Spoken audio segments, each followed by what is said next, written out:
I know somebody here. I met him on a train. His name is... His name is... James... No, his name is...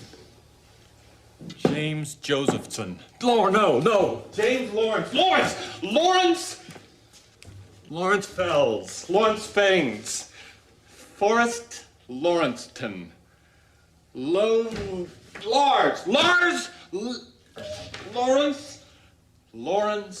Luck. His name is James Jesterton. Lawrence Jesterton. Lawrence Jameson? Yes! We're like this. TBTL. Well, here we are. I want to congratulate you for being on time. I have a beta sequence I've been working on.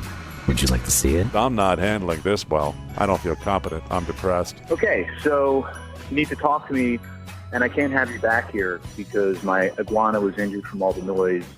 He got really scared. I have no idea what you just said, but I feel totally transformed. TBTL.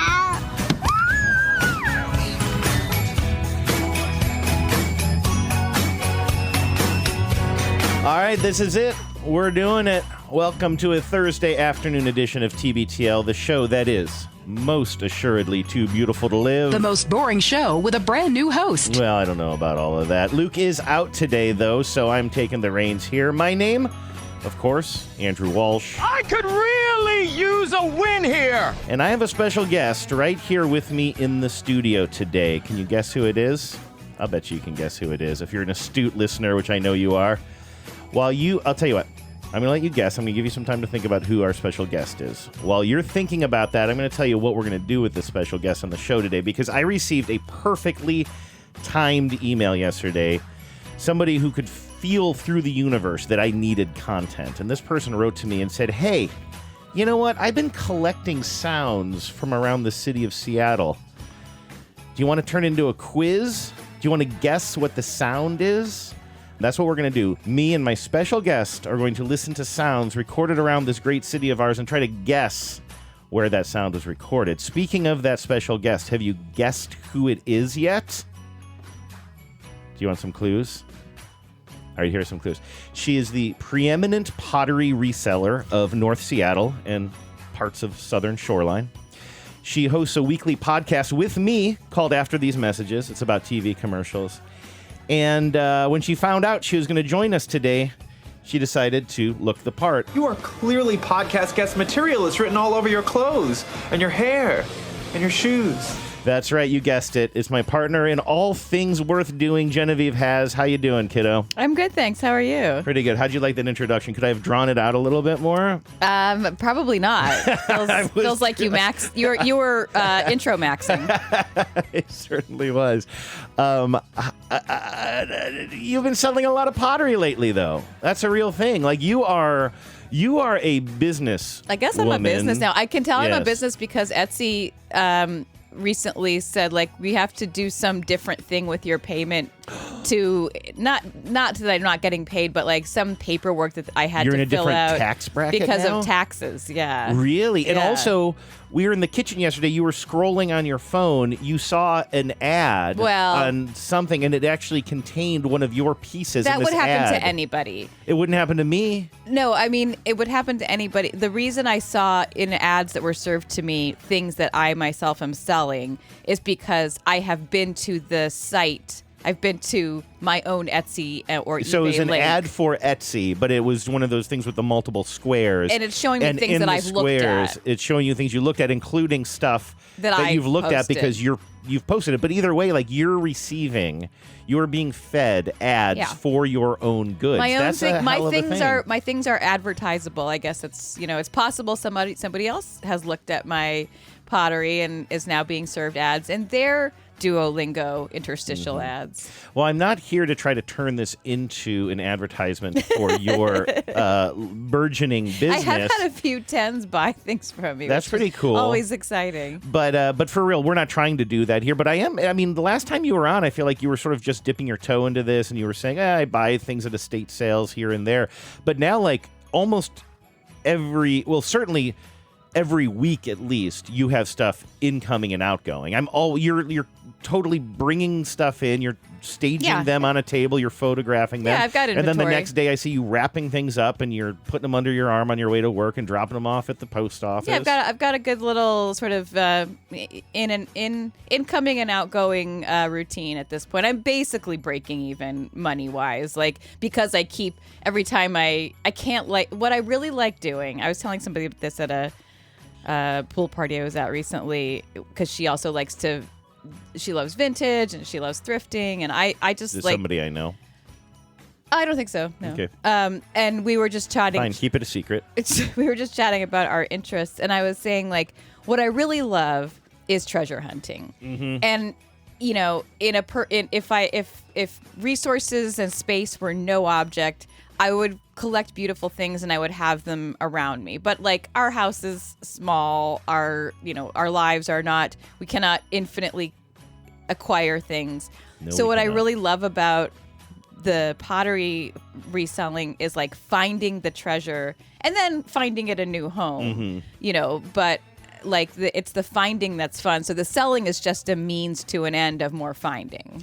And you said your whole thing is finding things that are incredibly cheap based on their value. Yeah, that I think and are then very selling undervalued. it, and then you sell it for still a cheaper price than it's actually. You still sell it for like an undervalued price, so you're still getting like the satisfaction of somebody getting a good deal off of you. Yeah, I hope so. I mean, you said to me specifically that, like, do not tell your manager about this. You said your manager would be so mad if he found out how low you were selling. I said I never do this, but I'm going to knock $100 off that True Coat.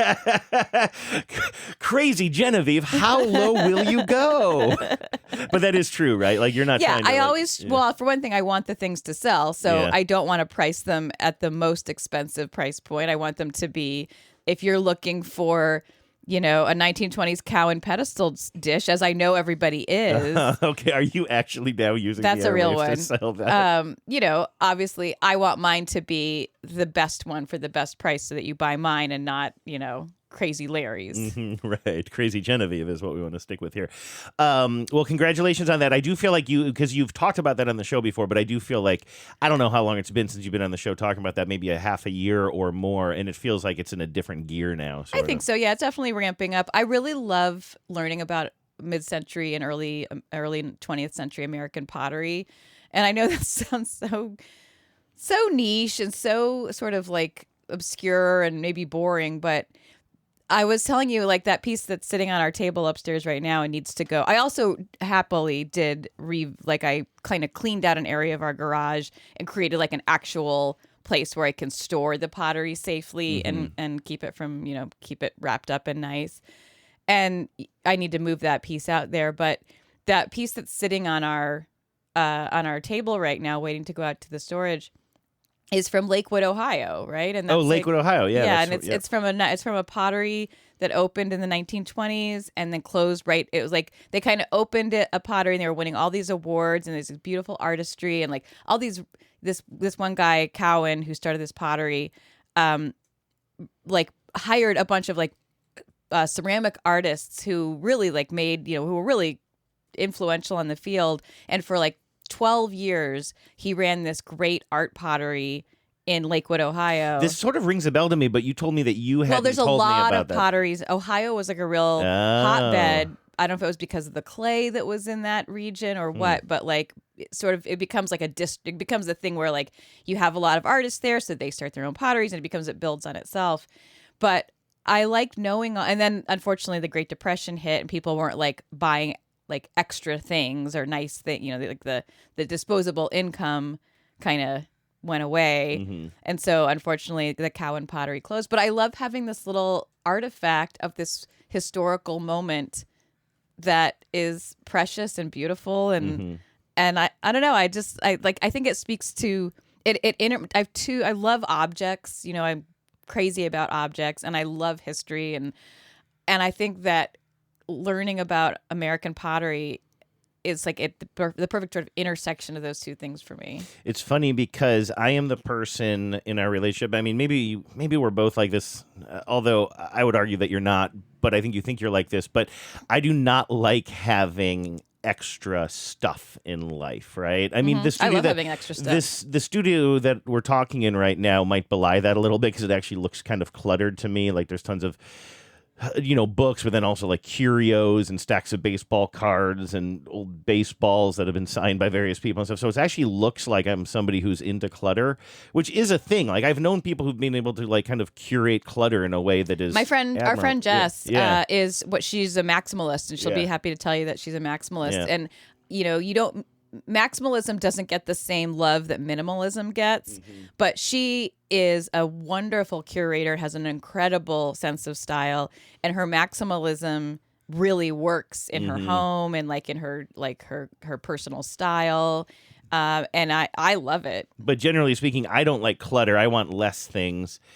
And I can tell that you've been surprised a couple of times because you're bringing in all this pottery and you're always like, don't worry, I'm moving it out. Like, this isn't part of our life now. But there have been a few things where I'm just like, well, can we maybe just keep this one thing? Like, what's that square dish we have out there that I love? Oh, yeah, that's Franciscan. That's amazing. Yeah, I love that. Franciscan is not art pottery. It was a mass-produced line of pottery that was made in California in the mid-century, 60s, 50s, 60s, 70s.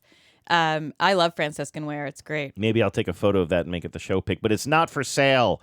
Everybody keep your mitts off of my Franciscan dish that I love on our end table out there. All right. So I wanted to also talk to you about something. I want to get into this quiz, of course, this audio quiz. I'm very excited about it. And thanks to our friend Larry Asher, who is the person who sent in these audio clips.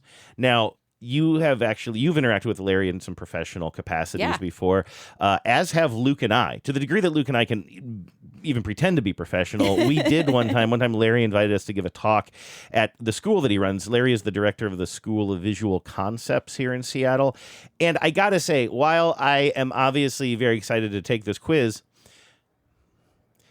I'm a little bit torn on this as well because there's something about an audio quiz that is decidedly not a visual concept. And I sort of feel like what Luke and I are doing over here and you today are visual concepts. And a little bit of me wants to tell Larry to stay in his lane a little bit. You know what I mean? Like, I don't know if there's enough audio concepts to go around. I see. And if he's running the School of Visual Concepts, then I don't know if threatened is too strong of a word, how I feel about this. Thank you very much. You're the one who knows what words mean. Having said that, I did preview some of these sounds without looking. He did end up sending me a answer key, so we can both guess as to what the sound is. No, I have not. But I think that we have to kind of guess both what the sound is and then where it is in Seattle. Okay, and why it is. And then who it is, and then why it is. But before we get to that, I did want to talk to you also about the intro tape that we played today. Our microphones were muted, but you were laughing very loudly at the intro tape. That is from a movie that is adore too strong of a word, that you adore. It's one of my top 2 or 3 favorite comedies in ever. Yeah. In the history of movie making. It's Dirty Rotten Scoundrels. Yes. It's like that one and What About Bob, I would say, are probably like 1A and 1B for me. Oh, in fact, I wasn't going to bring it here, but I have just recently, like somewhat recently on the show, because I know that listener Maggie was responding to the story, and I felt bad because it wasn't really my story to tell. It's your story about how you said, I use this as an example sometimes of the things that stick in our memory the most as adults are things that kind of confused us when we were kids. So then we kind of kept asking ourselves about it, and then it kind of ingrained itself in our memory more. And I think an example of that is you told me a story where you saw this movie, Dirty Rotten Scoundrels, in the theater, I believe, with your family, right? Or was it maybe at home? I feel like it was at home. That's interesting. I've built out this story in so many ways that are not accurate. Can you look up when that movie came out? Because I could tell you if I was... Because it's a pretty... There's nothing like gore, there's nothing like super... it was 88. 88. I would have been 10 years old. I would have been pretty young to go see that movie in the theater. It's so weird because given the I feel like themes. I have a memory of watching that in the theater. Maybe you did. But the thing And is, you would've been 12. that doesn't scan for me. 88, yeah, 76. I mean, maybe I did. I have a hard time believing your family wouldn't have been too scandalized. Well, by it. it's like we went to movies, but then when something was a little bit scandalous, then my dad would complain about it in the car later. Like I remember What would going. he say about a I remember movie going like to that? see. So give me your best Bob's reaction Well, to Dirty Rotten Scoundrels. I'm not going to do the voice. You do the voice every time you open your mouth. I know there's a lot of overlap between me and my dad and the way we talk, but I will tell you this: like I remember seeing Dances with Wolves. Was it Dances with Wolves? I think. Oh, interesting. Because I remember my with parents my coming home and folks. telling me about. I have so many vivid memories of my parents telling me about movies. Like, my parents must have been like going out to movies all the time. I remember hearing about Dances with Wolves. I remember hearing about Fatal Attraction. Dances with Wolves was probably 93. I remember or hearing something, right? about Indiana Jones and the Temple of Doom. Because there's some really gross stuff in that my mom was very eager to recount to me. Oh, so I was like the sounding board for my mom's like big reactions to the big hit movies of the 80s. So that came out. Dances with Wolves came out in 1990. I remember seeing it in the theater with my folks, and I don't even remember much about the movie, but I do believe there is a sex scene, and it happens in a tent or something like that. Yeah, probably. Most of the movie happens in a tent. You're right. But It's very tent forward. But this was a carnival tent, which is why it really it really stood out in the movie. It was in an REI display. No, I just remember like. I'm old. It's 1990. I'm old enough to feel uncomfortable watching a sex scene next to my parents, but we're also in a public theater or whatever. But I feel like the sex scene it was Dances with Wolves. It couldn't have been that gratuitous. But I remember being self-conscious enough to feel self-conscious in the theater. And then on the way home, my dad like talking to either us or my mom about it and saying like, like back in the day, you would just like, I guess I'll do the voice. You would just show the tent flap closed. That's all you need to see. And then the you know camera what I mean? pans away, yeah, and then there's a train chugs into a tunnel. A train goes into a tunnel, and those a curtain blows in the wind. And those oil derricks just go to town on the earth. But Your dad must have really vibed with Naked Gun. Yeah, right. That's right. Don't they? They kind of like take that yeah. trope to like the absurd yet logical extreme. Isn't that when he and I can't remember who plays the female lead in that. Are you talking about the original or the new one? The original. Priscilla Presley. Aren't they like in full body condoms? Yeah, I think when they're and then they cut to that montage. I'm not sure. Okay, so back to Dirty Rotten Scoundrels though. I might have seen that in the theater because this story that you tell. I always picture you and your family watching that in the theater, and I couldn't tell if I incepted your memories or if I was trying to. I think this was set a my own. VHS. I think this was. But you're at home video. watching this with your folks, Dirty Rotten Scoundrels, and there's a scene where Steve Martin's character. These guys are con men, right? So they have to play a bunch of different characters depending on who they're trying to con. And at one point, Steve Martin's character plays somebody who's sort of like mentally touched, right? Basically, yes. Ruprecht the Monkey Boy is. I mean, I don't know if that's if you're allowed to say that anymore. You can't say anything anymore. But I will say Ruprecht the Monkey Boy. Come at me. and so it was just like kind of weird. Yeah. But then there was something like almost vaguely sexual where somebody like snaps on a rubber glove and then it cuts, can right? I just take it. Can I spare myself you trying to describe this scene? I thought I was nailing it. Michael Caine's character, who he's posing as a sort of a dispossessed prince of some, little principality somewhere in Eastern Europe. He is conning these women, and now that he has Steve Martin as his like partner in crime, what he's doing is finding single rich women and seducing them and proposing to them and trying to like saying like, oh, we'll get married, you'll be a princess. But of course he doesn't really want to get married. He wants them to just give him a bunch of money and then, piss off. Mm-hmm. And he wants them to piss off. He wants them. Yeah, he doesn't want to be the one. So they have to think that it was their idea. So after he's seduced them and gotten all their money, he says, oh, let me introduce you to my younger brother, the young prince. And they think like, oh, that'll be even better, So they go into this like, sort of basement, not dungeon, but like very like poorly outfitted, weird, like childlike basement room where Steve Martin's character is hanging out. And he immediately like goes into all of this like crazy touched less deranged behavior that's like so inappropriate with these women, and they're like, oh no, I don't want this, and they break it off at one point. But Michael Caine's character is always like gently chiding him, like, oh, Ruprecht, you have to behave, Ruprecht. And at one point he says to Ruprecht, what did we like, in other words, how to treat a guest? What did we do when Uncle Leo or whatever was here? And Steve just every time I think about it, he gets out a rubber glove. Steve Martin's character gets out the rubber glove. And he kind of roughly, he sort of like throws it over his hand and starts putting some kind of lubricant on it. But it's like very... But you don't really know... It's very crudely done, and you don't exactly know what's happening or like what the plan is, but it's obviously... It's just an implication of something perverted. It's the implication, exactly. Yeah. Something perverted, something that requires a glove and lubricant. Yeah. Like, and you know, like, I think that the joke is let your imagination run wild, right? Yeah. But I just remember as a kid, I'm probably, 11 or 12 watching this movie at home on VHS. And my dad was I assume still is, a big fan of this movie. And he, really loved it and thought it was hilarious. But I remember him asking me, because I laughed when I saw the rubber glove scene. I remember him asking me, like, do you know why that's funny?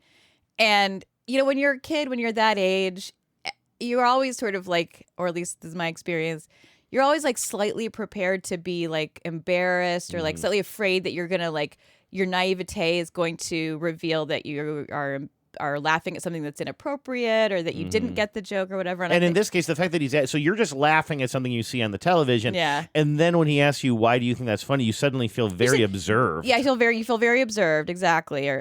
And I think I just said like, yes. But as you say, like then I got in my own head, like, do I know why that's funny? Why is that funny? Why is there something specific that I'm not understanding? And I think because as a kid, you're probably not even thinking of sexual perversion there in any way. Just as a silly thing. It's like this glove is probably not on the fingers. I think I understood that it was something proctological, perhaps. Okay, yeah. But like my fear or my anxiety in that moment was that there's something very specific that like an adult would know that I, as a 11-year-old, didn't know. And now I, a 48-year-old, probably older than my dad was. Yeah. When we were having this conversation. Oh my God. Yeah, that's right. Like I still am like, I think it's just gross. I think it's just know generally gross. Yeah, so you. But if anybody knows that there's a more specific thing that they were doing with their uncle and a glove and lubricant, please, please email me. You can email me and I'll forward it on to Genevieve. Let's keep it clean, though. Now, and all of that, I didn't even plan on getting into all that, although I'm glad that you set the record straight because I've told a version of that story before that is obviously very incorrect. But again, for me, it is using it as sort of an example of like, that stuff that you remember the most is the stuff that confused you as a kid, sort of, so your brain locked onto it. But also, this movie came on the other day, and you and I were watching it. And we were playing cards or something, right? And I guess we chose it, right? It's so hard just to like. No, what happened was we watched that Peter Falk movie. Oh, The In-Laws. The In-Laws. Yeah. And I watched that all the way through. I would say with Alan Arkin and Peter Falk. That was a fun movie until it got weird at the end. Yeah, I would say not a perfect movie, but like worth watching and definitely anything with Alan Arkin is worth watching. I got some genuine like laugh out loud laughs out of it. It's fun to see those two together. Fun. And it's fun to see those two together. And then, as I said to you after or when this was happening, so The In-Laws ends, and then like the algorithm just serves me like whatever thing it thinks I want to watch next. And boy, does the algorithm get it right. Yes. Because what comes on next but Dirty Rotten Scoundrels? Yes, and that's a movie that is one for you that you do not turn off, right? I never turn it off. It's a total rewatchable for me. Yeah. I will say, having you on this show, I was thinking this when you were telling the story earlier, one of your stories earlier. I was like, well, you really raised the IQ of the show, I feel like. But you also really help raise the age of this show as well as we break down Dirty Rotten Scoundrels. And if that wasn't old enough for the young people, let us tell you about The In-Laws, a movie you must see with Alan Arkin and Peter Falk. But whatever, that's our sweet spot. That's the kind of stuff that you and I like to watch when we're playing cards. And so we're watching this movie and we're talking about how much you love this movie. I mean, I grew up loving this movie too. but you obviously have even, I think, a closer connection to it. But then you said at one point during the movie, it's such a damn shame. This is my imitation of you. I'm doing the voice. It's such a damn shame. I sounded a lot like your dad. Yeah, you're like, why don't they just close the tent flaps? Just close the tent flap. No one needs to see that. Mary McDonald getting it on. Is that who was in? Dances with Wolves. I won't Dances with know. Wolves. I was just going with you on it.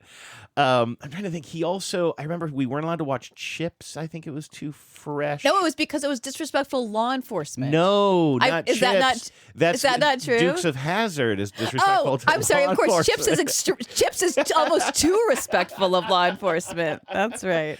I think Dukes of Hazzard my dad didn't like because it portrayed the police as just buffoons. I think. I mean, again, I hope that's true because like, that's like you. I tell that story all the. I tell that little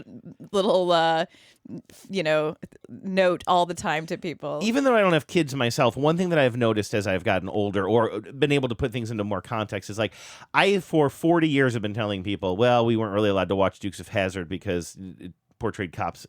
My dad might have said that one time in passing to a kid, and then the kid is like, what? Yeah. And then it's kind of similar to your story. And like, so that has just stuck with me. I almost guarantee you if I told that to my dad, he won't remember. He would have, he's like, what? No, I didn't. Yeah.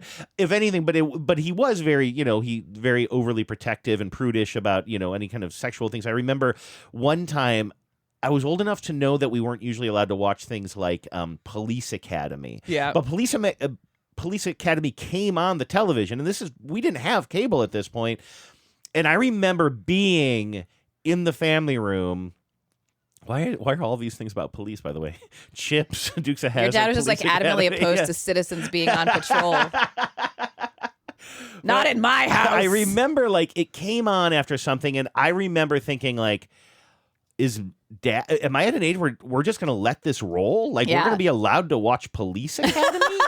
And I remember thinking that, and then something happened early in the movie, and Dad was like, "Oh, see, this is why." Like, and like you got to keep in mind, we were probably watching this on NBC. I know, in 1990. If probably. there was anything, if there was a clean edit, if they needed a clean edit, I feel like Police Academy probably it was one of those. There's probably a little TNA in the theatrical release, right? It was that era. It seems like it would be. So anyway, forget about that. Cutting back to a couple of nights ago, we're watching Dirty Rotten Scoundrels, and you say, damn it, it's a shame they never made a sequel to this. Which I don't think I ever heard you say that before. And I don't really remember the end of the movie that well. And I was surprised. I was like, well, isn't that good? Like, we have one movie that you absolutely love that nobody came back to and tried to reboot or make a sequel of. Well, actually, or people have like rebooted it. And really? Remade with women as the con artists. And it was still called, it was called that? They No, it was called IP? something else, but it's the exact, it's a remake of interesting. it. It's the same plot. It was terrible. It was with Rebel Wilson, and I want to say maybe Anne Hathaway. Oh, interesting. It was unwatchable. I couldn't even sit through it. Oh, because I know I like both those actors. Both of those people can do good work. But anyway, so I didn't know that. But I was kind of surprised to hear you like bemoaning the fact that somebody didn't come back and make a sequel to a movie you love, because sometimes you're like, this was great. I'm glad nobody messed with it. A perfect jewel. So why do you untouchable. feel like it needs a sequel so bad? Well, for one thing, I believe Glenn Headley, who's the third lead in that movie, has passed away, unfortunately. But for years, Michael Caine, Steve Martin, and Glenn Headley. You have to do the voice. Sorry, Michael Caine. Michael Caine. Good job. We're all working, living actors, and the end of the movie is perfectly situated for a sequel. So the end of the movie is okay. Wait, hold on. Spoiler alert. Spoiler alert. For 1988. This came out in 1988. Dirty Rotten Scoundrels. If you don't want the end ruined, go ahead and fast forward by about 3 hours. The end of the movie is this whole time Steve Martin and Michael Caine think they've been conning Glenn Headley's character. And the whole third act is like their con of her, that they're trying to like get money out of her. And then the very final reveal is the whole time she's been conning them. And they are like sheepish and embarrassed about it, but also like kind of begrudgingly admiring of like how well she played them the whole time. And so they're sitting out in Michael Caine's beautiful palatial estate and kind of like reflecting on what just happened to them and getting ready to kind of like go their separate ways. And then she she comes up the path with a big group of people, and she's got a totally new look and a totally new accent. She's clearly doing a new con on these like people that she's got with her. And she's rolling up to the very like kind of fancy, the beautiful estate where Michael Caine lives. Michael Caine, yeah. And so without any, and remember, she's just conned them out of $50,000. And so they should be mad at her. But she comes in, she catches them unawares, lays out for them very quickly in front of her marks. She's so confident. She in front of her marks. She's like, "Oh, this is Chips O'Toole from Australia and his partner, the young whiz kid, and they're going to help us get some real estate going." So basically, like in like 30 seconds, lays out for Michael Caine and Steve Martin, like, "Hey, I'm doing a new con. I'm inviting you in on it. Are you going to play along with me, or are you going to like expose me to these people and they have to get back at me?" They have to just jump on this immediately. Jump in it and like start doing a character with no preparation. It's such a like bravura performance, or like call, it's like it's like this awesome setup. And immediately Michael Caine sees what's happening and goes into con man mode and like joins her in the con right there. And you see, he's such an amazing actor. You see all of the information being processed in his face, and then him making a decision, and then he like says, "Oi, I'm Chips O'Toole. I'm here to help you out, and Paula." it could have just launched the next movie right there. And it's like, we just set up the next movie, which is the three of them doing comms together. You like, it doesn't even have to be that scam. Like exactly. Just like, but now they're all working together. Yeah. Exactly. Here, I just found this on the fly. It's kind of long, but let's see. They were just the three of them together. Why I think it breaks my heart that they never did a sequel is like their performance together in the third act, the three of them together, is really some of the best comedic acting you've ever seen. Here, I'm going to hit play on this final scene. $16 million bucks. I want to do it someplace new. I say, like, where? He goes, "How about Australia?" And then it hits me. Boom, Australia. What, are you kidding me? We got to go meet Mr. Australia himself. So this is the scene, right? Yeah. So she's talking to her new target, basically, and they're standing out on this outside at the seaside resort, and she's now introducing why am I blanking? Michael Caine. She's now introducing Michael Caine. I blanked on Michael Caine. Lawrence Jemison. So she's now like, Michael Caine is just like observing her doing this voice, which is not her usual voice, and like talking to this new rube. And now she's about to say, "We got to talk to Mr. Australia himself," as she pivots to Michael Caine. Australia, what, are you kidding me? We got to go meet Mr. Australia himself, I say. So he goes, "Why not?" I go, "Why not?" Pretty soon the whole group goes, "Why not?" So here we are. So, Nikos Papadopoulos, I'd like you to meet the favorite son of Australia, Chips O'Toole. And here's Michael Caine just processing.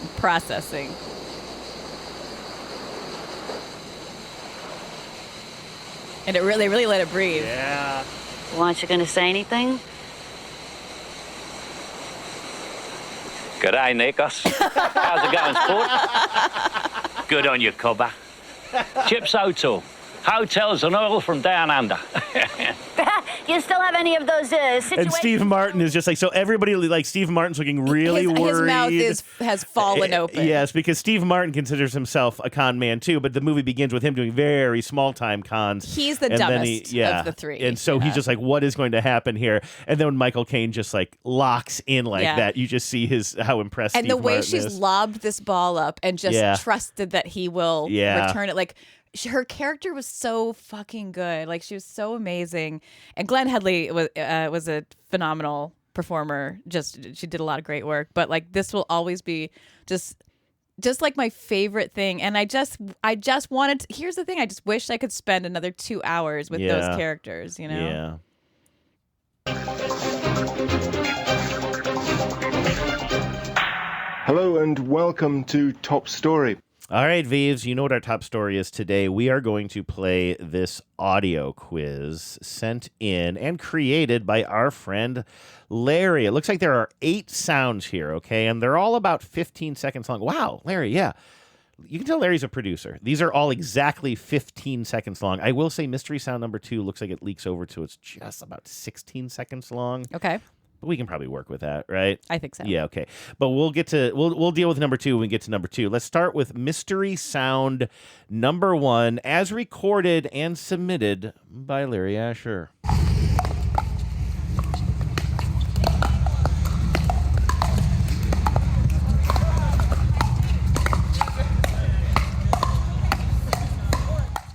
Okay, now you and I are both going to take guesses on this. Maybe we should talk. Should we just talk it out and get on the same page? I think so. Yeah. I think that. And then if we disagree, well, we can. We'll just fight. We'll fight. Then it'll be good for ratings. Ratings. So that's obviously pickleball, right? I mean, that was my first thought. Seattle is like that's the big thing. Yeah, now. It's not tennis. It's got to be pickleball. It's too hollow sounding for tennis, and it's too fast for tennis. Yeah. It's not like handball or something that would be played indoors. It's clearly outdoors.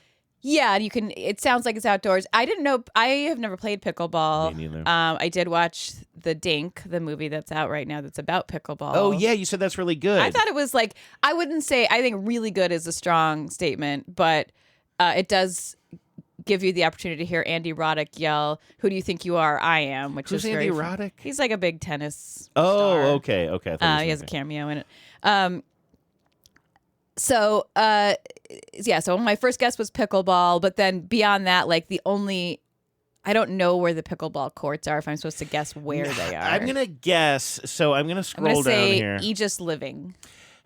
That's like a pretty fancy retirement community around here. Or communities. I think they have a bunch of different locations. Honestly, they look great. I think it's like one of the only times I'm just kind of like, if I could get into there. Anytime I pass an Aegis Living, I think like, ooh. It looks like, It always looks like that if you. Mama like. Okay, let's calm. Don't worry, I'll beep it. Like there's one that's kind of in the Maple Leaf area, sort of kind of by our Eagles that was Club. a pretty one. And sometimes when you're like walking by, especially in the fall, Yeah. in the evening, and it looks beautiful, like a manse from the outside. And I don't know if I've seen this several times or just once, and it really imprinted on me. But I remember seeing somebody, like an older gentleman, I believe, sitting in the window and sort of like dressed in a nice dress shirt and eating like what looked like a fancy meal. And it just looked like this very luxurious way to live in a retirement community. Did you roll down his window and ask if you had any Grey Poupon? No, he was in I was walking and he was like sitting in the window, and because it was like he was in a lighted room, but it almost looked like a scene out of a book or something like that. So Aegis Living is your guess for where the pickleball courts are. I'm going to say, doesn't it feel like there are some in Ballard? I feel like they're always either complaining or celebrating the fact that there are pickleball courts in Ballard. They're compelibrating. They're compelibrating. Okay, so I mean, I think there's maybe some. Are there courts at Green Lake?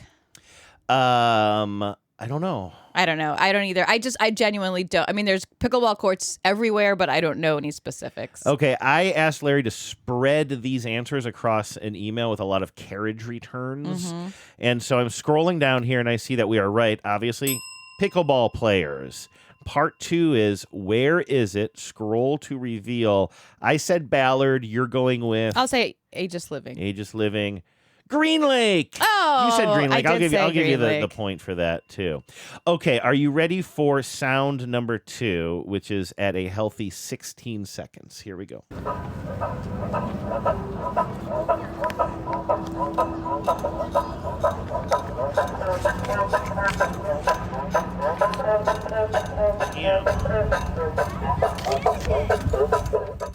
Well, whatever it is, it's filthy. It's filthy.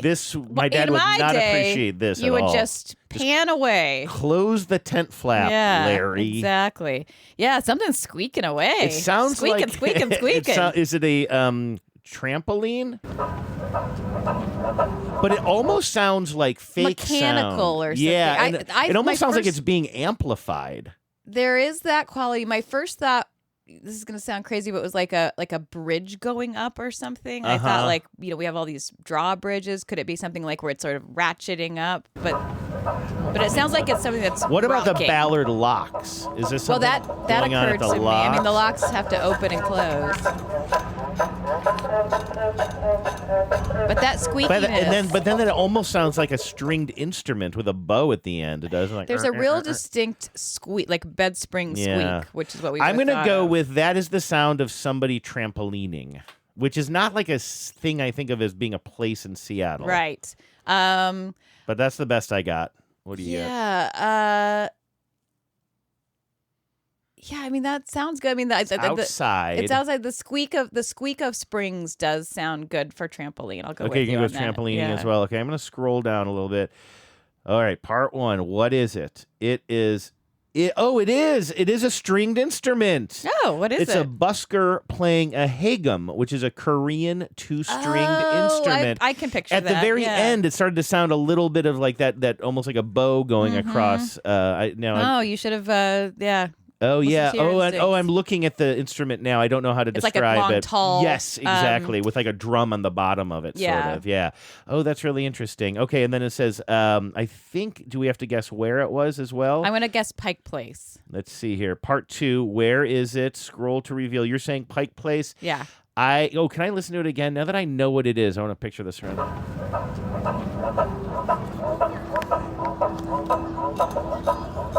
No, I'm not going to go Pike Place.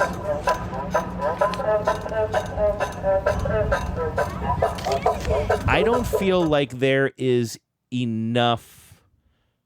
I don't feel like the crowd would be more prominent. I feel like there's too much air for this to be outside Pike Place. So I'm going to say this is in a park somewhere. Okay.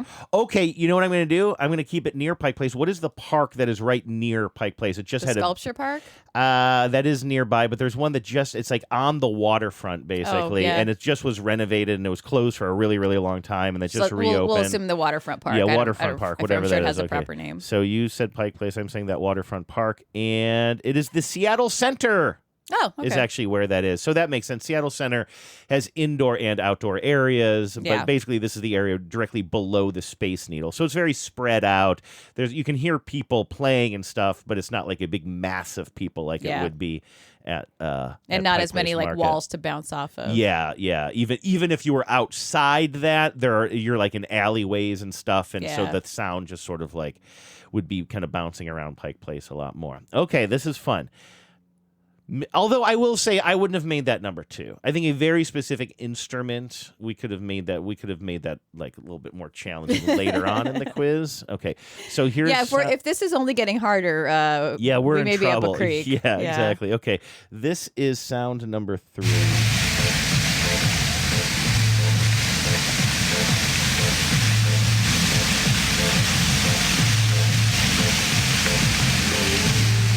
Oh, I know.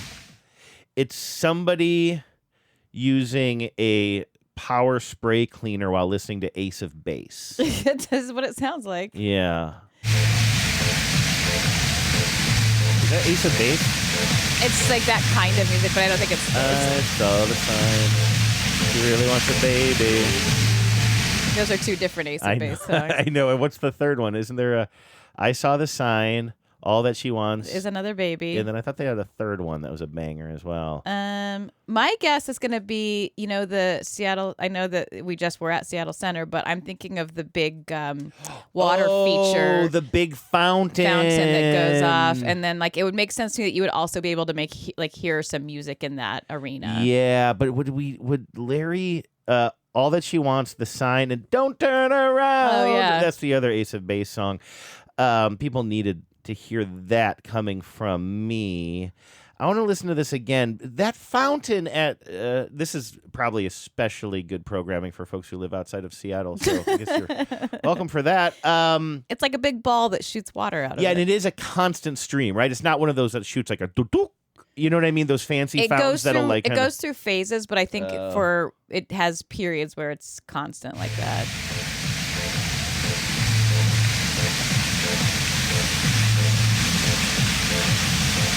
All right, you go with the fountain. I'm honestly, just to keep things interesting, which some people might argue with, just to keep things interesting, I'm going to stick with somebody power washing a sidewalk somewhere. Okay. And I'm going to say, well, let's start. Let's see if we're right about the sounds. Let's see here. Scroll to reveal. It is the International Fountain, and in the International Fountain. I click on it, and it is at the Seattle did I nail Center. it? You absolutely nailed it. Did you know that it's called the International Fountain? No, I wouldn't have never known that. So we're not. We're just putting two Seattle Center things right next to each other. Okay. You can't predict. Larry's gonna zag. No, I know. every That's time. what I like. He's like, you can't like not gamify this, but game theory this. Right. You know. Sometimes I try to do that with you. Like if you do a quiz, like I think less about like what do I think the answer is, and more like what do I think Andrew would do strategically in this scenario. When you're quizzing me on After These Messages, or like when you're quizzing me. Yeah. Oh, right. Because I usually make the quizzes on that show. Okay. Now that I can edit audio, That's right. I want to should give start me some doing quizzes. some quizzes. You've been doing. Can we talk about this? Absolutely. What if people show up? Please. Genevieve's been doing trivia night. It's hard to predict when I'm going to be. Yeah, that's right. The host. Because there's a dive bar. I think it's fair to say that. Incredibly fair. Yeah, I tried to generous even. Yeah, because I don't like. Everybody calls everything that isn't a fancy bar a dive bar. The Monkey is a true dive bar. It's called the Monkey Pub. It's on Roosevelt, right? Kind of near our old neighborhood, but closer to the university near the district. best Thai restaurant in the city. Oh yeah, do you remember the name of that place? Amazing Thai. Amazing. The Thai. most aptly named restaurant. Yeah. And it's by and puppies and Kitten Zoo and Puppy Kitty Zoo. Yeah. Wait, they don't have puppies in there, do they? No, just it's kitties. Just Kitten Zoo. We call it Kitty Zoo because it's a animal adoption place, and they put the kittens in the window. And I used to walk by it every day on my way to work, and I would just like look at Kitty Zoo. And day and night, right? They would have one room that would have kittens and one room that would have full-grown cats. And I think they were all up for adoption. And they did such a smart thing by just like having it face the sidewalk, keep the windows open day and night. You could see the kittens sleeping. You could come out during the day. It was so great. Yeah. I have a really corny thing that I think I've told you this before, but you know, and the listeners know that you and I just adore and dote on our kitten Bingo, our kitty Bingo. What is he, like 4 years old Almost now, maybe? a little bit over 4. And we just couldn't love him more. And sometimes when I'm holding him and thinking about how much I love him, I think about how I love that there is not a glass pane between us. Yes. Because when we would pass what we call Kitten Zoo, we had 2 cats at home who loved us very much, and that we loved a lot, cats right? at home. But it's also like you're passing the window and you're like, I need one of these new kittens, right? And of course we never did that. We were always a 2-cat family. But then sometimes I'm holding Bingo and I just think, what if I saw you through a window and I couldn't pick you up, but I can pick you up, and I pick him up and I hold him upside down. Bingo is a good hold. He loves being held. He loves being cradled like Theo a baby was a on pretty his back. good hold. Yeah. Banana's not a great hold. I mean, a beloved pet and snuggly in her own way, but like Bingo is just such a good hold. He really is. We learned recently that he is I was going to say a ragtime cat. He's also that. He loves ragtime. He loves ragtime. He can't get enough of it. It's actually a little bit annoying. No, he's ragdoll? He got a big percentage of his DNA is ragdoll, and you can really see it in his looks and his behavior. Yeah, and they famously flop in your arms. They flop around. Yeah. He looks like a Siamese cat. I don't know if he has any Siamese in him, but he kind of has that color point thing going on. He's like 12% Siamese. And during the summer, for some reason, he has really long hair, and during the winter, it shortens up. He sheds a lot of the long hair. It must be a cooling thing, although even our vets seem like confused by that as everybody's well. like, it should be the reverse. He if looks anything, like two different cats, but but when you pick him up, we just pick him up like a baby, so he's like on his back, and he just loves flopping around. And I think about that. You were reading about ragdolls recently, and I cannot say that word without thinking of Aerosmith. Ragdoll, and it said, I've never talked to you about this. I've been meaning to, because there was something specific in the language that my brain wants to sort of argue with usage-wise. You listening, Corinne? Corinne likes to keep me straight when it comes to word usage. Okay. But it said something like, we were very excited to read this because it scanned with our experience. It said something like, ragdolls like to be sort of held and they flop around on their back in your arms or something. And it said something like, it's their way of showing affection. And I was like, is that their way of showing affection or receiving affection? I know that sounds like a weird question, but is it like, are they flopping in our arms that way to show us that they love us or that they want to share this, some sort of affection? Or is it their way of receiving our affection? Would you say that a cat utmost? headbutting you is showing affection? Yeah, a little bit more Okay. than flopping in your arms. It feels like that's more receiving affection, right? I don't know. I'm not going to die on this hill because I think I'm This is one where I probably really wrong. feel like it really is just sort of an interpretation. Yeah, I mean, clearly I knew what they were talking about, but it was interesting to read this and be like, oh yeah, these behaviors, these are exactly what our wackadoo cat loves to do. Yeah. You know. So anyway, the fountain was the International Fountain. Part 2 is where is it? I think we know it's Seattle Center again. It says easy, Seattle Center again. Okay, Larry, what do you got dialed up for us for sound number 4, recorded somewhere here in the beautiful city of Seattle? Oh, I know this. Genevieve's nodding like a couple of nodders. That is one. Can I go first? Yeah. That is one of our bridges going up, Yes. right? Yeah, so I was we trying have to a think lot if I could figure out if I can. Is it? I'm gonna guess it's the one in Fremont. I don't know why. Maybe they all make the same noise, but I'm the most familiar with that one. Yeah. So we have a lot of like waterways around here, the way the sound is connected to Lake Washington and Lake Union. If you look at Seattle, like they call it the Cut, and like the way these two lakes and then the sound are connected, I always think it looks a little bit like fallopian tubes. Yeah. Have I said that to you Yes, before? I think that's right. And so when you're driving around the city, there are several places where you're going to have to cross over water, one of these channels or something like that. So we have drawbridges. And it was interesting. We were looking when we were visiting Cleveland and we were chumming around with our pals. A lot of the bridges in Cleveland, especially in the industrial area, the whole thing goes up and down. Yeah. Like it raises up and down like an elevator to let ships pass underneath.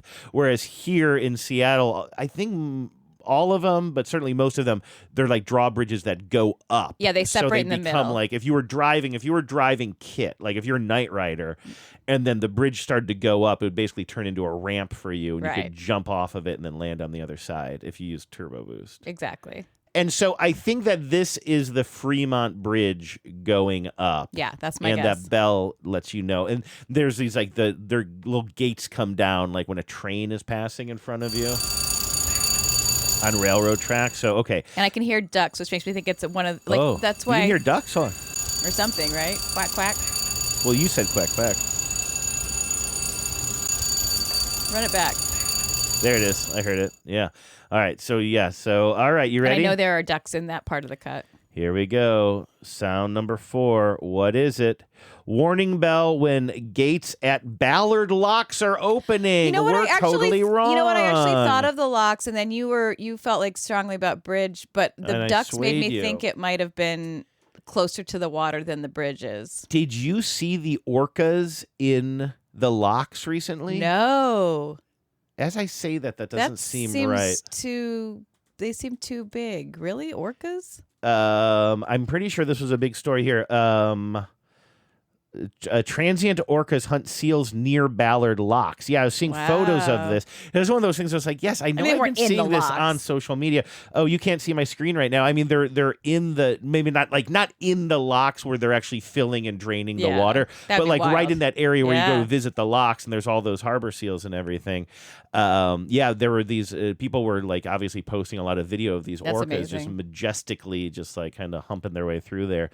So I thought that was And it's interesting. kind of good, even though it's sad for the seals. But the seals, prey on the salmon, so it's all a balancing act. Yes, I thought, in fact, there was a... Yes, here was the headline from the Seattle Times 2 days ago. Orca sighting at Ballard Locks is great news for salmon. Yeah. Here, I'm going to see if there any audio in this. And for orcas, honestly. Oh my god! Oh my god! Oh my god! Oh my god! Oh my Oh, god! I wish you could see this, Genevieve. Pretty amazing. Genevieve, when we do our other podcast, I have a little screen set up for Genevieve to see what's on my screen, and she can't see this right now, but neither can you, dear listener. But we also have a rule. Whenever Genevieve and I podcast together, we have to make at least one reference to Mr. Show, and there's a sketch where you have it's Bob Odenkirk, right? And he has volunteered to read for the blind. And so he's called up the person that he's paired with, and he wants to read him a comic strip over the phone, right? Yeah. And of course, it's Dave who's playing the man on the other end, the blind man. But the blind man is like at work. He's like a highly busy like businessman who Or a has like lawyer or a lawyer. Like something. people are coming in and they're Yeah. having him sign things. He seems like a very, very powerful man, and he's basically just like putting up with Bob so He's that just Bob can humoring feel. him. He's just Yeah. humoring him. He's like, yeah. Okay, what do you got? What do you got? and then so not only does this guy not really want Bob Odenkirk or need Bob Odenkirk to read him a comic strip, Bob Odenkirk's on the other end of the line, just being like, oh God, I wish you could. Just doing the absolute worst job. You got like this guy, and he's got his hair is it's kind of so over on one funny. side. It's just I so, wish you could see God, it. I just wish you could see it. Telling a blind person I wish you could see it is peak humor to me. It's such Bob Odenkirk humor as I well. love it. So this is interesting now. So Larry said it's the Ballard Lock, so we know where it is. So the part 2 of Larry's quiz here is, what is the official name of the Ballard Locks? The Hiram G. Gittenden? Whoa. How close did I get? Let me look. I'm scrolling. Hiram M. Chittenden Locks. I was really close. Good Lord. Yeah. I was going to say water go up in Downsies. All right. Mystery sound number 5. Let's take a listen to this. Okay, I feel like I know this one. Oh, yeah, this is me after my corn and black bean salad. Am I right, folks? Hi-yo. Oh, tip your servers. That's got to be a fairy. Oh, I knew it was a boat of some sort, but yeah, that's got to be on the ferry. Yeah. Okay, let's listen But to which fairy is it?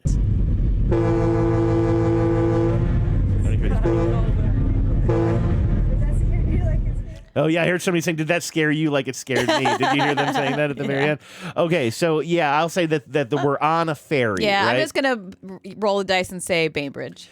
Washington State Ferry Horn is the answer to the question. Then it says, what ferry is it, Genevieve? And you're saying... I was guess Bainbridge. It says, yes, this is super Because it's difficult. close to, because it's in Seattle. It says, yes, this is super difficult for extra credit.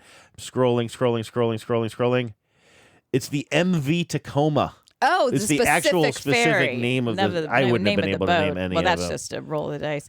If I've told you that when my friends and I, I am in this cooking potluck club that we do every month, and once a year we, instead of doing it at somebody's house, we do like an Airbnb somewhere, and we like to, so that we can all cook together for the weekend.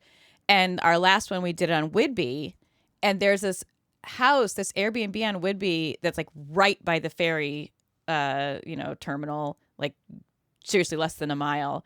And so it's right on the water, and the whole house is kind of decked out like ferry themed to the point where the basement. Do they have a popcorn maker? I'm not sure, but the basement of this house is dressed to look exactly like the ferry, so that like every single with the way that the ferry, like where you park the cars, it's made up to look like a miniature version of that, and all the details are. So when you pull in to show up in your car, you can park right in there? No, that's where the beds are and stuff. Oh, I'm sorry. It's okay. made to look like the basement is made to look like the part where you park your car, but it's like bunk beds that line the walls, but everything's just like the styling looks exactly like the ferry. That's really it's really cool. fun. Yeah, that's where I slept because I love dress up. I don't know if this is going to pay off or not, but I'm going to try to play this. No, that's not charity either, David. Charity is when you do something for people while other people are watching. And while I'm on the subject, and we got these cameras on, which one? Oh, right here. Great. I've got a phone call I have to make. Well, who are you calling? Oh, it's nothing. Just a friend of mine, Gary. He's blind. I like to call him and read him a comic strip. I figure it brightens his day. He's blind from birth. Ow! Hey, Gary. Hey, man, how you doing? I got a great Calvin today, buddy. You're gonna love. Okay, Bob, let's do this. He's really excited. Okay, in the first panel, Calvin's in church. And church is kind of weird, but it's funny, man. It's funny. I wish I could describe it to you. Could you get me all invoices for Jaker and Rubs? Sorry, Gary, what was that? Don't worry about it, Bob. Read the thing. Okay. Okay, now in the second panel, Calvin's in hell, and it's totally scary, but it's kind of funny. God, I wish you could see it. I wish you could see it. I love Bob Odenkirk so much. By the way, this has come up on the show, too. We talk about you a lot on the show. Your dream is to have Bob Odenkirk yell at Just you, scream but I at think there was me. some question about, like, do you really want him to be actually angry at you? Or do you want him to be pretending Dealer's and choice. acting? It's all the same to All you? the same to me. I don't really? care. It wouldn't bother you, like, knowing that Bob Odenkirk Well, what's was he really mad at me you? about? Well, I don't know. This is your fantasy. I guess I just would. I guess like I don't even care or need to know if this is like real or ersatz or what. But like Bob Odenkirk screaming "God damn it" at me would be the best. But wouldn't it sort of thing. hurt, though, if that was it? You never had a chance to prove yourself that you're not, like, somebody who should be yelled at like that? I probably am someone who should be Well, yelled good, at like good that. call. Okay, I'll remember that. Okay, here's sound number 6. TT for Todd. TT for Todd.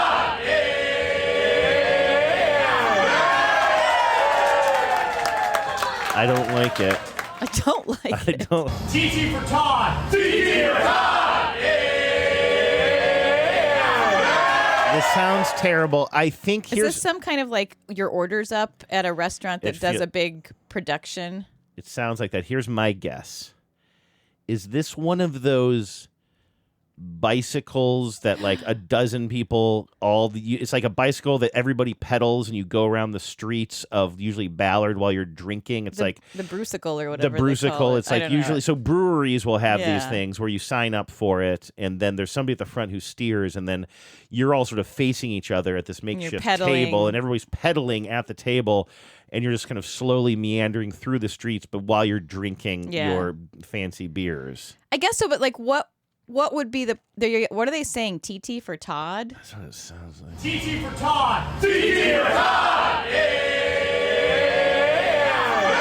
I mean, everybody's very game in a way that I wouldn't be. I'll tell you that much. I don't Yeah. think the duck boats exist anymore. So that's No, although it's funny you say that. I was over on Holman the other day, and a duck boat drove by me, but everybody on it was dressed like a pirate.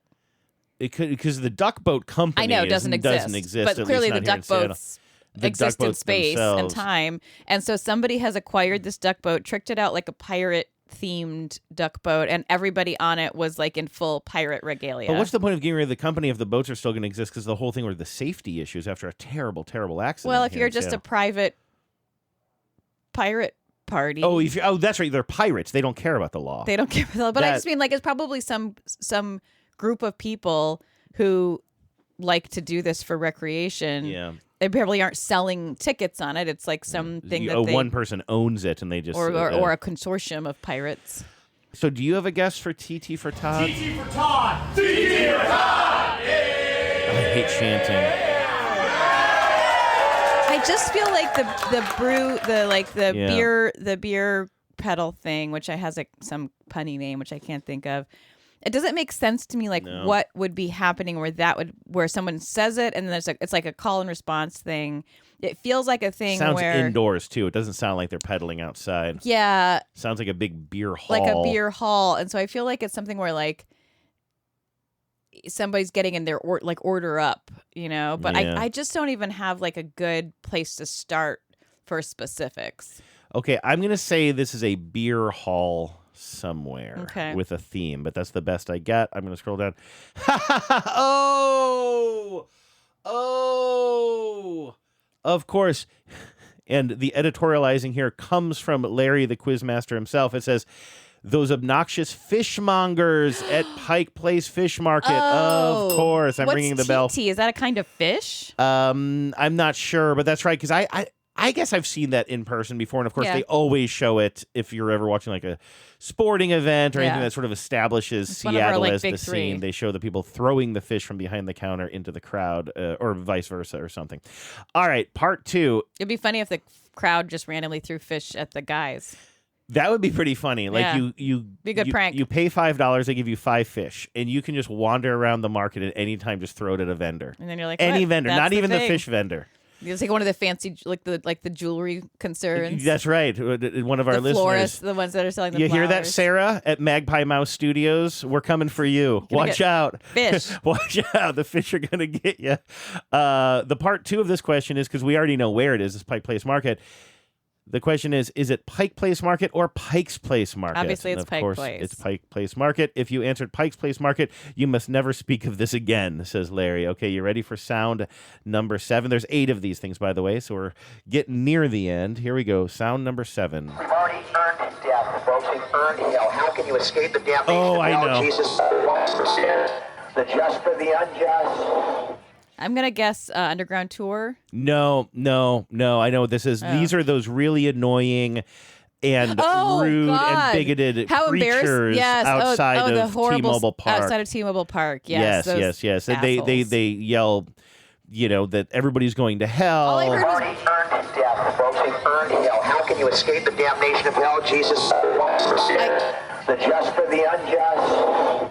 Yeah. I heard Burned to Death and I was already off in my own thoughts of is it a story from history? No, it's a story from the Bible. That's right. So when you go to the Mariners game, where if you go to a Mariners game, you're going to hell, or you have these street preachers, Their but they're narrative's a little really, really, confused. really loud, and they have, as Yeah. you could hear, their I can't believe somebody sound can't crack amplification. down on the amplification of sound. Well, they have been looking at cracking down because it is a free speech issue as well. You know what I mean? And speech is obviously important as well, but it's also very obnoxious. And when you're targeting LGBTQ communities and stuff like that, and saying specifically that behavior is sending you to hell, it also becomes harassment. But I haven't personally heard that in person, and when you're waiting in line you can't escape this, right? It's usually just kind of hell and damnation for all of us, but people will kind of harass them and stuff, and I don't think they're good people. So anyway, sound number 7, part 1, what is it? It says the complete and total assholes who preach via bullhorns while you're waiting in line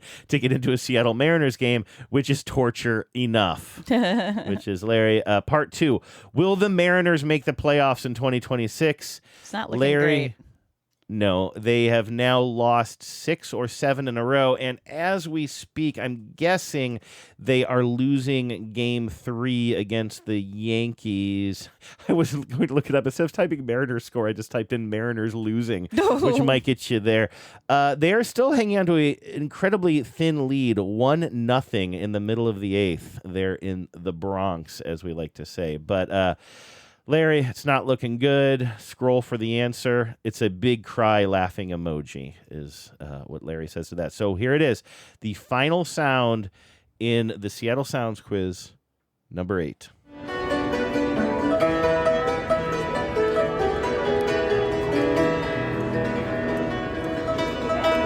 Is this the piano at Pike Place? I think that's got to be it. There's 'Cause the guy who he has the little piano that he rolls out, somehow gets it to the out of doors, and plays the piano, and it's usually on that corner there down at Pike Place. A piano busker at Pike Place is our guess.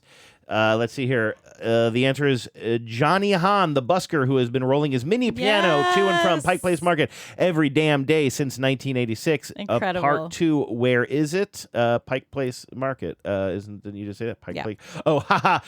Where is it? He wrote Pike's Place Market. Just kidding. All right. That was a very fun quiz. It was really fun.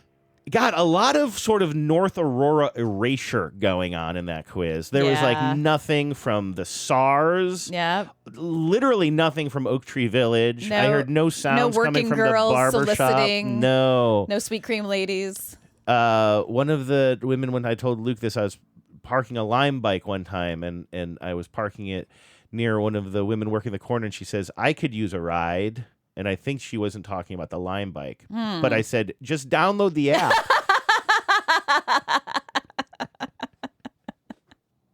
There's a right way to rock and a wrong way to roll. You can just listen to your soul. Just remember that life is number 1. You can be having so much fun. Just remember that life is much fun. Are you laughing? You can be number 1.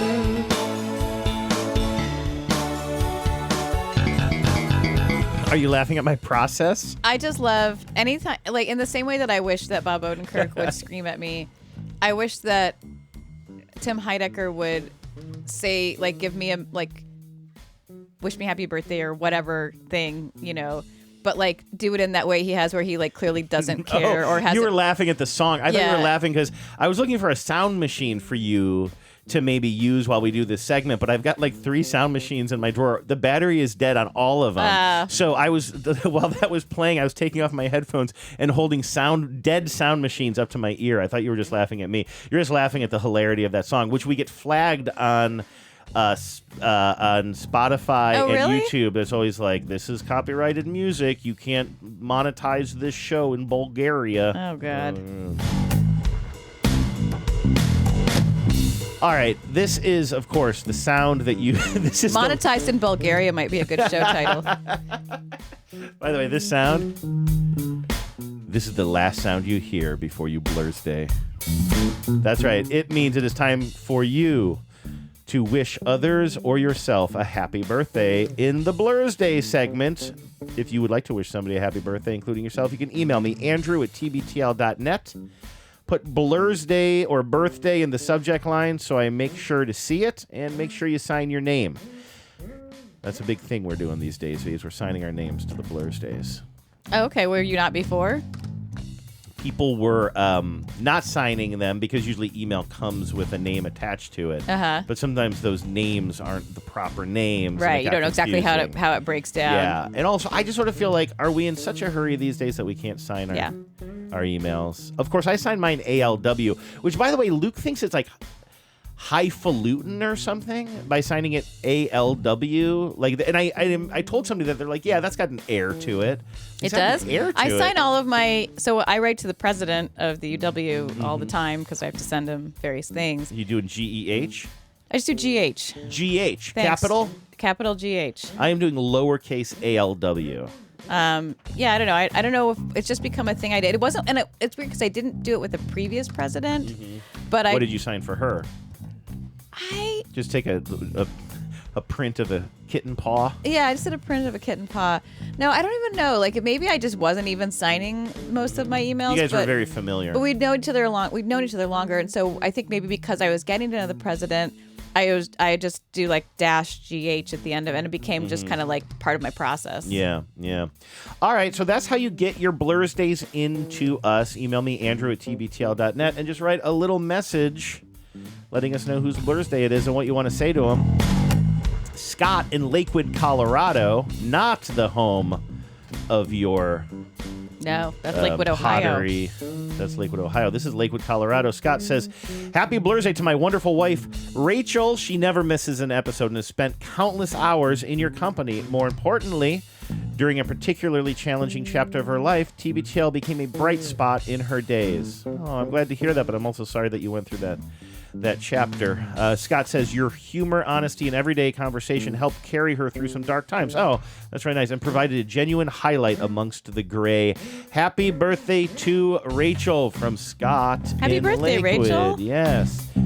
Rachel's got a lot of love out there because Sarah also wrote in to say, I'd like to wish my friend Rachel a very happy birthday. Rachel is hilarious, lovely, and all-around excellent human who deserves to be properly celebrated today. And Scott, if you're listening, and we just heard from Scott, so I think Scott is listening.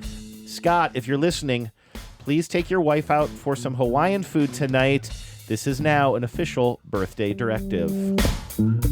I love Hawaiian food. I haven't had Hawaiian food here in Seattle in a long time. What was the place in West Seattle we'd go? They had that great chicken. Oh, yeah, Ma'ono. Ma'ono. Yeah, that place is great. Is really good. And then there was like sort if of you really like the chicken, they have a little satellite chicken window. Chicken window at U Village. Yeah. But that's just their chicken, right? Because they had a full menu. Yeah, I think it's mostly just the chicken. There's also there was like a small little kind of little grimy Hawaiian kind of like deli that used to be on the Ave. Yeah, that place is pretty gross. But and of the course, thing is, Kona. it got dirtier and dirtier. Yeah. And then, that's right, of course, Kona Kitchen. We go there quite a bit. Want to do that after the show? I'm getting hungry. Maybe. Happy birthday to Rachel. Now, I think this is interesting. That was Rachel coming from Scott in Lakewood, Colorado. This is a different Rachel.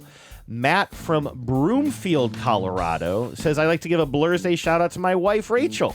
I mean, there are so many Rachels celebrating birthdays in Colorado. I can't keep it straight. That is that's quite a lot of overlap. But they're spelled differently, these Rachels. Oh. Anyway, Matt says, we have been together now for almost 10 years. It would be amazing if it was the same Rachel, and Matt and Scott are just now learning that Rachel that's is how they two-timing find out. both of them. Yeah. Wow, sorry guys. No, this is a different Rachel. For some reason, it's never women who are having a secret family.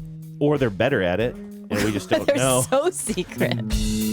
Matt from Broomfield, Colorado says, I'd like to give a Blursay shout out to my wife, Rachel. We have been together now for almost 10 years. You are the rock in our relationship. You are always the positive energy for both of us.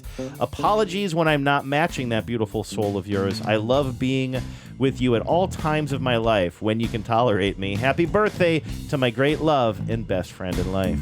Why don't you ever say anything like that to me, Genevieve? You gotta earn it.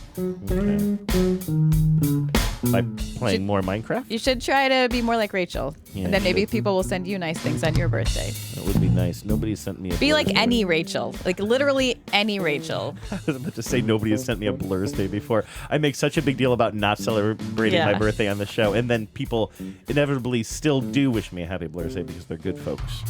Lisa says, happy Blursday to Christian. You are an amazing badass, Christian. By the time you hear this, you will have tackled the longest bike ride you've ever done. Maybe you'll be sore or tired or have eaten all the ice cream you want and deserve. I'm so proud of your tenacity and your ability to do hard things, including when the build-up to these hard things is the toughest part. You're an inspiring, encouraging, and are my favorite human being. I love ya, says Lisa to Christian. Aww. Louisa says, happy Blursday to Marshall, 40 years on this planet, and it looks like you're only getting started. What a beautiful life you've created for yourself, and how amazing it is that I get to share it with you. Let the new decade roll. I already know it'll be an absolute stellar one. Happy birthday to the apple of my eye and the best co-home owner I could have ever wished for. Oh, and happy belated Blursday to our fellow Amsterdammer, Ivan. See you in Bergendal in a few. And Ivan, not ever one to miss Marshall's birthday, also weighs in to say happy Blursday to Marshall. This is a real community affair this week. It really is. It always is on TBTL. Ivan says, happy Blursday to Marshall, my buddy, corporate co-bro, and fellow Amsterdam 10 community organizer. I need to take a pause here so I can drink some water. Everybody just enjoy this music by Tim Heidecker and the boys.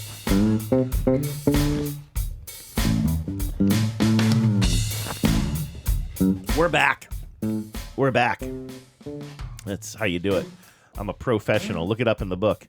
Ivan says, happy Blursday to Marshall, my buddy, corporate co-bro, and fellow Amsterdam 10 community organizer. We've now known each other long enough to be able to say things like, what a year it's been, and what a year it's been indeed. Looking forward to celebrating your milestone birthday this weekend in a remote corner of the country that you have promised to be the Tuscany of the Netherlands. Wow. See, I always undersell things. Ivan says, there's no whining in Dutch birthday celebrations, but once a year, Dutch birthday celebrations come to wine country. Do you think, would you rather go to the Tuscany of the Netherlands or the Netherlands of Tuscany? or the Netherlands of Tuscany or the Malibu of the Midwest? Oh, that's right. Sheboygan. I got holler at Sheboygan. I got a great text message from my dad that was the most dad-coded or just dad-esque text message of all time. It was the daddest. It was the raddest and the daddest. It just said, because they're on a some sort of like a river cruise out in Wisconsin or something like that. Wisconsin river cruises. And he was getting such a huge kick out of Sheboygan, and he said something like, because he was riding a Segway around it. That's right. The text message just said, just got finished with a Segway tour of Sheboygan. What a blast. This place is the best. And then there's a photo of one of those big, like, kind of three-dimensional signs that cities sort of put by their, in their parks or the like the entrance of letters and community. spelling out Sheboygan, but like big sort of sculptural like treatment of them. Exactly, or at the waterfront, I think is the word I was looking for before, because this one is at a waterfront. It says Sheboygan, the Malibu of the Midwest. And it was just like that combined with my dad's excitement for the Segway tour although he also sent a video of him learning how to ride the Segway, and it was shot by my stepmom, who was up on a balcony while he was training with him. And I will say that it was funny at first because my dad looks like he's going very, very slowly on this thing. It's very Arrested Development. Yes. But then my dad starts zipping around on it and going in circles around the other people. So I was impressed. He was hot dogging. Still a speed demon. Where were we? Blur's days. We were in the Tuscany of the Netherlands. That's right.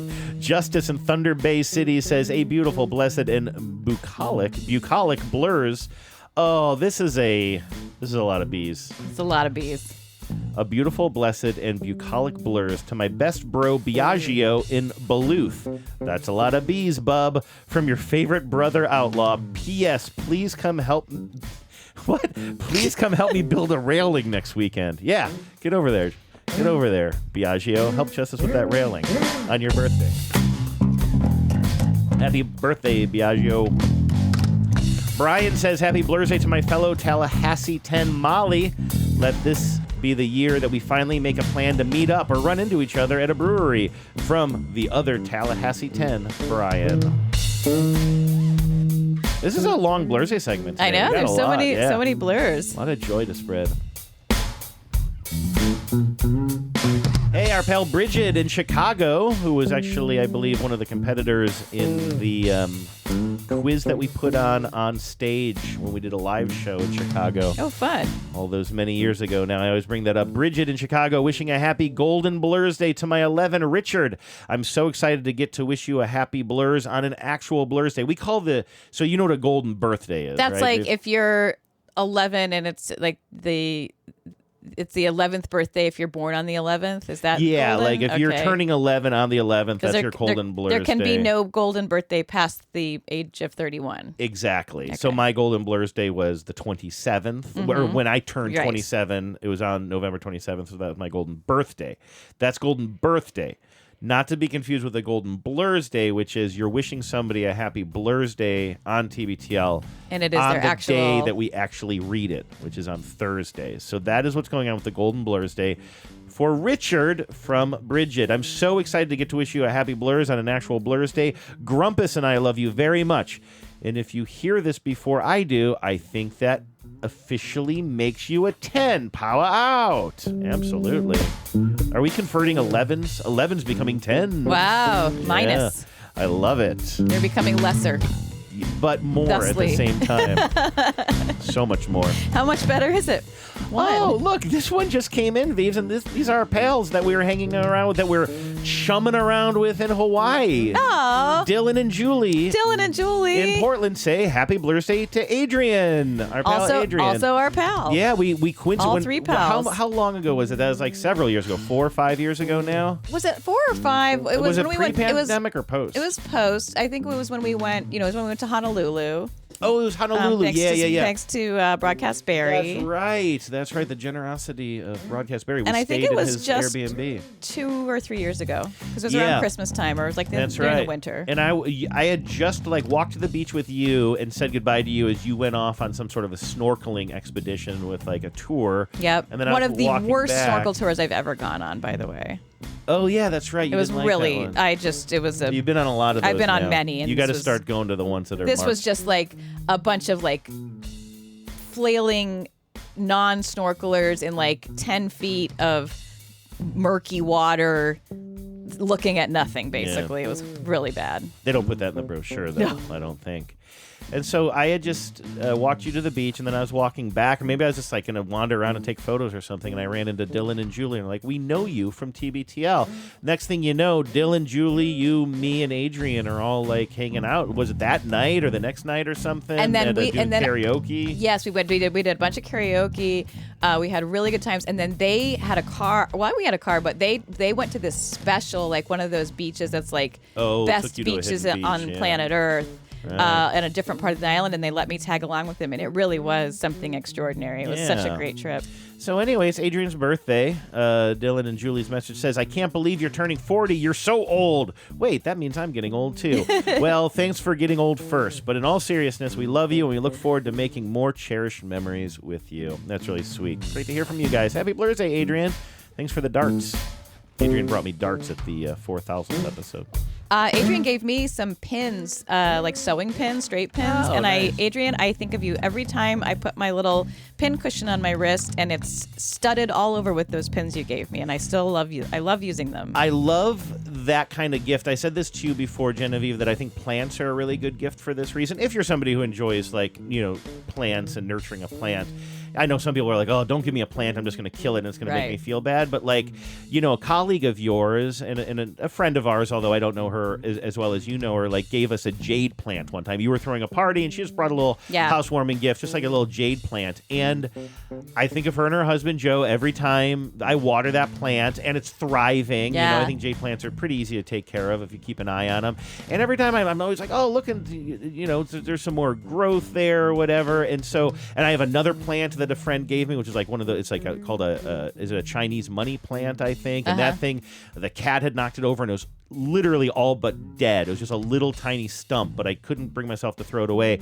And now it's absolutely thriving and creating little babies. Yeah. Did you see that? It's got I a little did see baby a little growing in baby. the pot now. And so again, like I always, That's a real I think of testament them. to you, though, because I am not great with plants. Yeah, but I just like those types of gifts. It doesn't have to be a plant, but something that, like, when you use it, you immediately think of the person. Yeah. I think that's pretty great.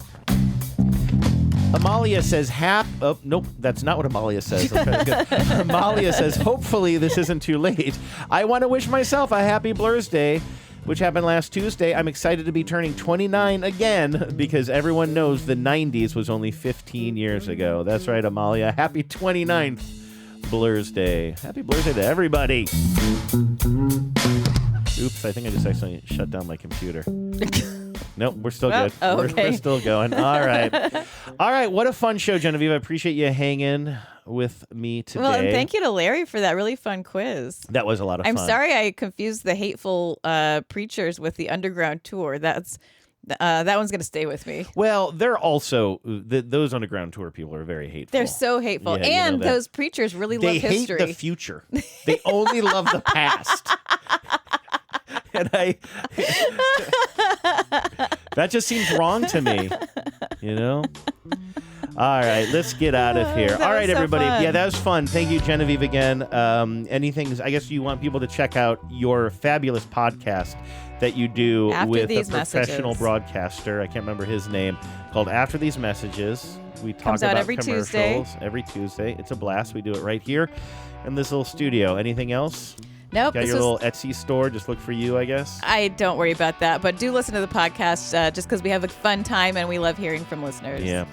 All right. People should listen to any speeches given by the president of the Yeah, University of Washington. That's kind of your work. I'm trying to get some plugs in here for you. I know. If it feels like it's too long between After These Messages, if you can't wait a whole week, like just go online and look up President Robert Jones, and you can see my work in action. You're always making content. I love that. You are an influencer, an old school influencer, in that That's you're right. writing words that powerful people say. All right, everybody. Luke is back tomorrow, so it'll be me and Luke, the flavor that you know, coming at you on a special Friday edition of TBTL. In the meantime, I hope you have a great Thursday afternoon. We'll talk to you tomorrow. And remember, no mountain too tall. And good luck to all.